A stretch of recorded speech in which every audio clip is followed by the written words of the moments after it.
Last time हमने force equal to K M A यहाँ तक पढ़ा था और मैंने कहा था के is equal to constant of proportionality. उसी के आगे से हम लोग कंटिन्यू करेंगे और आप लोग उसके आगे लिखेंगे भी। तो अब ये के का वैल्यू हम लोग क्या लेंगे, ठीक है, वो जानते हैं। तो अगर मास इज इक्वल टू 1 ले ले, एम इज इक्वल टू अगर 1 लेंगे और acceleration equal to 1 metre per second square ले और मास इक्वल टू 1 kg ले, तो k इज इक्वल्स टू के का वैल्यू भी 1 आ जाता है। इसलिए हम लोग इस फॉर्मूला को नॉर्मली लिखते हैं F is equal to M A. This is the generalised formula for force. हम लोग फोर्स के लिए mass into acceleration generally use करते हैं। और अगर हम लोग एक्सेलरेशन को भी चेंज करना चाहे तो हम लोग एक्सेलरेशन की जगह क्या लिख सकते हैं, एक्सेलरेशन की जगह हम लोग एक्सेलरेशन को हम लोग क्या लिखते हैं, rate of change of velocity. तो उसको हम लोग क्या लिखेंगे, v minus you by T.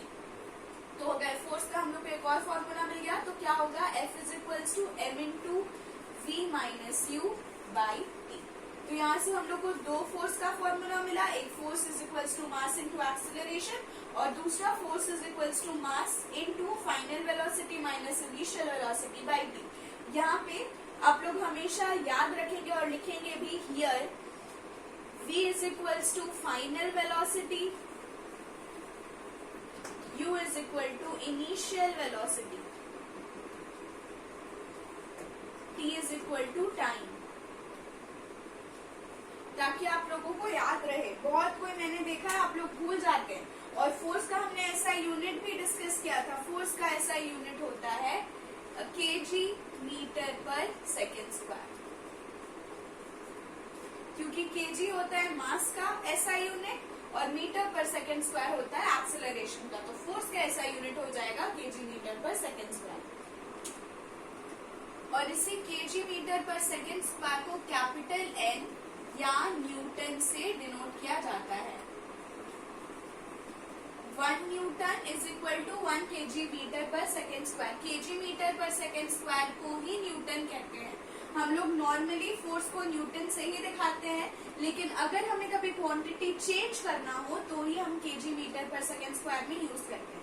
kg metre per second square याद रखना क्यों जरूरी है, क्योंकि एक्चुअल यूनिट यही है। इस यूनिट को नाम दे दिया गया है एक साइंटिस्ट न्यूटन के नाम पर, उनको सम्मान देने के लिए। देखिए हमने एक चीज सीखा था कि फोर्स इज इक्वल्स टू, मतलब फिर से फॉर्मूलाज को लिखते हैं।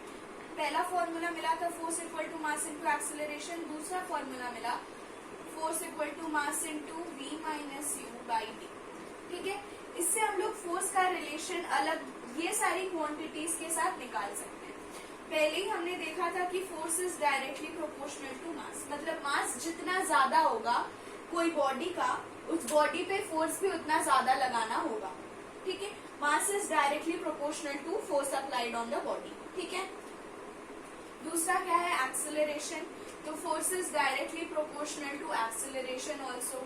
ये जो साइन है ये प्रोपोर्शनैलिटी का साइन होता है, और अगर डायरेक्टली प्रोपोर्शनल होता है तो हम लोग ऐसे लिखते हैं। लेकिन टाइम देखिए डिनोमिनेटर में है, जो ऐसे डिनोमिनेटर में हो जाता है इक्वल टू के बाद, वो इनवर्सली प्रोपोर्शनल होता है। इसका मतलब हम लोग क्या कह सकते हैं, force is inversely proportional to time. जब हम लोग सिर्फ टाइम के बारे में बात करें तो हम लोग 1/t लिखेंगे, और इनवर्सली प्रोपोर्शनल दिखाना होता है तो हम लोग 1/, करके दिखाते हैं। Force is inversely proportional to time. और एक और चीज हमें क्या मिला कि force is directly proportional to rate of change of velocity, ठीक है। ये सारा चीज हमें मिला। अब डायरेक्टली प्रोपोर्शनल से क्या मतलब है कि मास बढ़ा तो फोर्स भी बढ़ेगा, एक्सेलरेशन बढ़ा तो फोर्स भी बढ़ेगा। लेकिन इनवर्सली प्रोपोर्शनल का मतलब है कि अगर टाइम बढ़ रहा है तो फोर्स घटेगा। If the time is increasing, then the force will decrease and vice versa. That is, if the time decreases, the force will increase. ठीक है। अच्छा, तो आप लोग पहले लिखेंगे force is directly proportional to mass. उसके बाद लिखेंगे which implies that more the mass of the body, more force need to be applied. The more the mass of the body, the more force is needed to be applied. ठीक है। Same for acceleration. more the acceleration, more will be the force. But for time you all will write more the time, lesser will be the force applied, and vice versa. That is lesser the time, more will be the force applied. और ये आप लोग लिखेंगे, क्या लिखेंगे? Less the time, more the force applied.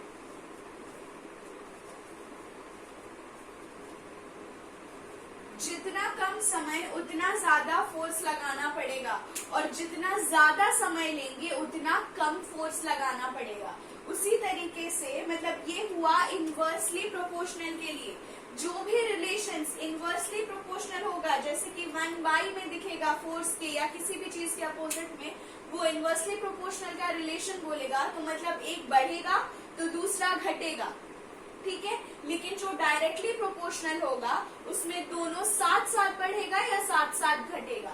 जैसे मास में अगर कोई मास का बॉडी ज्यादा हैवी है तो उसमें फोर्स भी ज्यादा लगेगा, लेकिन मास अगर कम है तो फोर्स भी कम.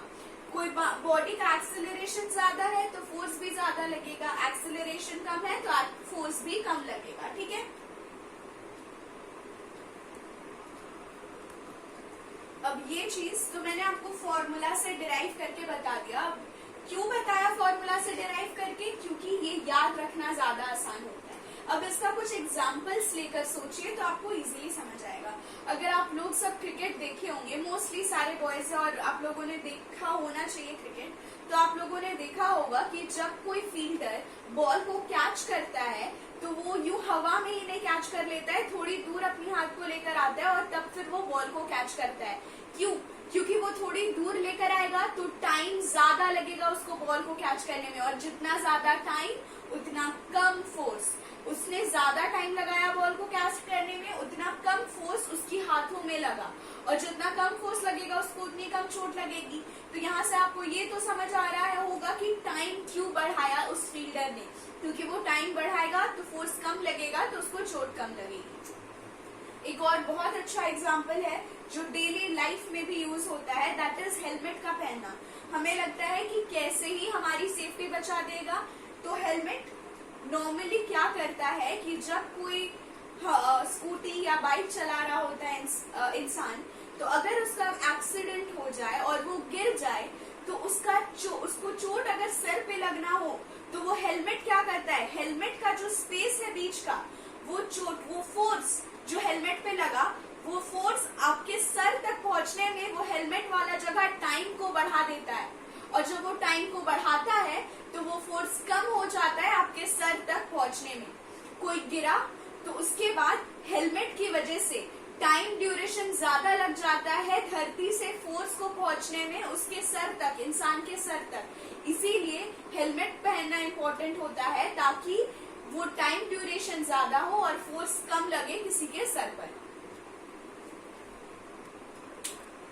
अब जितना हमने सेकेंड लॉ ऑफ मोशन पढ़ा, 2 फॉर्मूलाज डिस्कस किए, और उसके बारे में न्यूमेरिकल्स भी हमें थोड़े डिस्कस करने चाहिए. तो ये पहला न्यूमेरिकल डिस्कस कर रहे हैं. तो न्यूमेरिकल क्या कह रहा है, constant force acts on a body of mass 5 kg. तो जो इन्फॉर्मेशन हमें मिल रहा है वो हम लिखते जाएंगे, ये मैं हमेशा बोलती हूँ. तो सोल्यूशन में सबसे पहले हमें क्या मिला कि एक बॉडी है जिसका मास है 5 kg और उस पे कांस्टेंट फोर्स एक्ट कर रहा है, ठीक है, for a duration of 2 seconds. तो टाइम इक्वल टू मिल गया 2 seconds, ठीक है. It increases the object's velocity from 3 metre per second to 5 metre per second. 2 velocity दिया हुआ है, एक कम एक ज्यादा, मतलब क्या, इनिशियल से फाइनल वेलोसिटी दिया हुआ है. तो इनिशियल वेलोसिटी क्या होता है, u दिया हुआ है 3 मीटर पर सेकेंड, और फाइनल वेलोसिटी v दिया हुआ है 7 मीटर पर सेकेंड, ठीक है.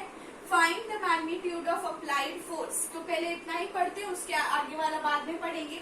तो find the magnitude of applied force. Magnitude मतलब कि कितना फोर्स लग रहा है. मैग्नीट्यूड क्यों यूज हो रहा है, क्योंकि आपको यहाँ पे डायरेक्शन नहीं फाइंड करना है, इसलिए वो मैग्नीट्यूड स्पेसिफाई किया है, क्योंकि फोर्स एक वेक्टर क्वांटिटी होता है. तो find the magnitude of applied force मतलब कितना फोर्स लग रहा है. तो फोर्स का हमने कौन सा फॉर्मूला पढ़ा है वो देखते हैं. तो यूजिंग पहला हमारे पास क्या है, mass into acceleration, force equal to. अब यहाँ पे हमें एक्सेलरेशन तो नजर आ नहीं रहा है सीधे सीधे, हमने क्या पढ़ा है, force is equals to mass into v minus you by T. तो अब यहाँ का हमें सब कुछ ही नजर आ रहा है, मास भी नजर आ रहा है, v और u भी नजर आ रहा है, t भी नजर आ रहा है, तो इसको सीधे पुट कर देते हैं, which implies f is equal to mass कितना है 5 इंटू फाइनल वेलोसिटी कितना है 7 minus initial velocity 3 by time हो जाएगा 2 इक्वल टू क्या लिख सकते हैं 5 इंटू 7 माइनस 3 4 बाई 2 से 4 को कैंसिल करेंगे कितना आएगा 2, तो फोर्स आया 5 इंटू 2 इक्वल टू 10 न्यूटन। मैंने बोला था कि फोर्स का ऐसा यूनिट न्यूटन से हम लोग लिखते हैं, ठीक है। फोर्स आ गया हमारा 10 न्यूटन, F इक्वल टू आया 10 न्यूटन, यही हमें निकालना था। उसके आगे क्या बोला है, ये पहला पार्ट ऑफ क्वेश्चन था, ठीक है। अब उसके आगे क्या बोल रहा है, ठीक है, आगे पढ़ते हैं। If the force was applied for 5 seconds find the velocity of the object. अब शुरू वाला सब भूल जाएंगे। अब क्या बोल रहा है, अगर ये फोर्स 5 सेकेंड के लिए अप्लाई किया जाता तो second part of the question में टाइम इक्वल टू 5 सेकेंड्स कह दिया, ठीक है। Find the final velocity of the object. तो अब आपके पास क्या निकालना है, आपको v इक्वल टू कितना होगा वो निकालना है, बाकी मास और इनिशियल वेलोसिटी हम लोग सेम लेंगे। तो मास इक्वल टू था 5 kg और इनिशियल वेलोसिटी दिया हुआ है 3 मीटर पर सेकेंड, ठीक है। अब ये वाला टाइम यूज करके और ये वाला फोर्स जो हम लोग फोर्स निकाले हैं, ये वाला फोर्स यूज करके हम लोग आगे बनाएंगे। तो फिर से सेम फॉर्मूला यूज करेंगे, F is equal to m into v minus you by T. तो फोर्स के जगह हम लोग क्या डालेंगे 10 इक्वल टू मास है 5 इंटू v हमें निकालना है माइनस u है 3 बाई टाइम कितना दिया है 5 सेकेंड्स। तो यहाँ पे हम लोग 5 ऐसे ही कैंसिल कर सकते हैं, इसलिए मैंने ऐसे ही कैंसिल कर दिया। तो which implies 10 is equals to v minus 3, तो विच इम्प्लाइज क्या हो जाएगा 10 प्लस 3 इक्वल टू v। तो फाइनल वेलोसिटी आ गया 10 प्लस 3 13 मीटर पर सेकेंड। तो मतलब अगर टाइम 5 सेकेंड के लिए हम लोग लेते तो फाइनल वेलोसिटी हो जाता 30 मीटर पर सेकेंड। एक और न्यूमेरिकल देखते हैं। तो a motor car is moving with the velocity of 108 kilometre per our, ठीक है। तो फिर से हम लोग क्या, सबसे पहला जो मिला इन्फॉर्मेशन उसको लिख लेंगे। वेलोसिटी दिया हुआ है तो v is equals to 108 kilometre per hour. इसको हम लोग मीटर पर सेकंड में चेंज कर लेंगे तो बेटर है, क्योंकि फिर हमें न्यूटन में फोर्स निकालना होता है। तो 108 इंटू मीटर पर सेकंड में चेंज करने के लिए हम लोग करते हैं 5/18। तो 9 से अगर डिवाइड करेंगे तो 9 2 ज़ 18, 9 1 ज़ 9, 9 2 ज़ 18, 2 6 ज़ 12, तो equal to 30 metre per second. ये आ गया velocity. It takes 4 seconds to stop after brakes are applied. तो टाइम इक्वल टू दिया हुआ है 4 सेकेंड्स, ठीक है। टाइम सेकेंड्स में ये चेंज करने का जरूरत नहीं है। फिर क्या दिया हुआ है, कैलकुलेट द फोर्स एक्सर्टेड, मतलब हमें निकालना क्या है फोर्स। तो फोर्स इक्वल टू क्या निकालना है, by the breaks on the motor car if the mass along with the passengers is 1000 kg। तो मास दिया हुआ है 1000 kg, ठीक है। तो यहाँ पे ठीक है, तो ये सारा तो हमें इन्फॉर्मेशन मिला। एक बार क्वेश्चन को समझते हैं। तो motor car is moving with a velocity of 108 kilometre per our, मतलब वो एक वेलोसिटी के साथ चल ही रहा है जो है 108 किलोमीटर पर आवर, जो हमने निकाला मीटर पर सेकंड में 30 मीटर पर सेकंड, ठीक है। And it takes 4 seconds to stop after brakes are applied, मतलब जब ड्राइवर ने ब्रेक अप्लाई किया तो ब्रेक अप्लाई करने के बाद भी उसको 4 सेकेंड लग रहा है रुकने में। इसका मतलब क्या, वो एक वेलोसिटी से चल रहा था और 4 सेकेंड बाद उसका फाइनल वेलोसिटी क्या हो गया, 0 हो गया। तो यहाँ से हमें एक और इन्फॉर्मेशन क्या मिला कि फाइनल वेलोसिटी इक्वल टू 0, ठीक है। ये हमें दूसरा इन्फॉर्मेशन मिल गया कि 4 सेकेंड बाद उसका फाइनल वेलोसिटी 0 हो गया होगा, तभी वो रुक गया। अब calculate the force exerted by the breaks on the motor car, मतलब कितना फोर्स ब्रेक अप्लाई किया होगा कार पे कि कार रुक गया, ठीक है। तो ये हमें निकालना है। मास भी दिया हुआ है और फॉर्मूला लगा कर देखते हैं। तो force equal to mass into acceleration. तो या तो हम लोग एक्सेलरेशन निकाल दें, पहले कैसे एक्सेलरेशन निकालेंगे, rate of change of velocity by time करके, मतलब v minus you by T करके निकाल सकते हैं, नहीं तो सीधे हम लोग क्या लगाएंगे, F is equals to m into v minus you by t, यही लगाएंगे और निकाल लेंगे। तो मास क्या है 1000, final velocity 0 minus initial velocity कितना है 30 बाई टाइम कितना लगा रहा है वो 4 सेकेंड। तो इसको डिवाइड करते हैं, तो 4 2 8, 4 5 20, 0 is equals to 250 into minus 30, तो इज इक्वल टू क्या आ जाएगा माइनस 25 3 75, तो 7500 KG metre per second square, और यही KG metre per second square को हम लोग न्यूटन लिख सकते हैं, तो माइनस 7500 न्यूटन। अब ये माइनस साइन क्या बता रहा है, ये माइनस साइन दिखा रहा है डायरेक्शन, यानी कि फोर्स जिस डायरेक्शन में लग रहा था उसके अपोजिट में ब्रेक ने फोर्स लगाया तभी गाड़ी रुका। तो this negative sign shows the direction, यहाँ पे लिख देंगे negative sign shows the direction.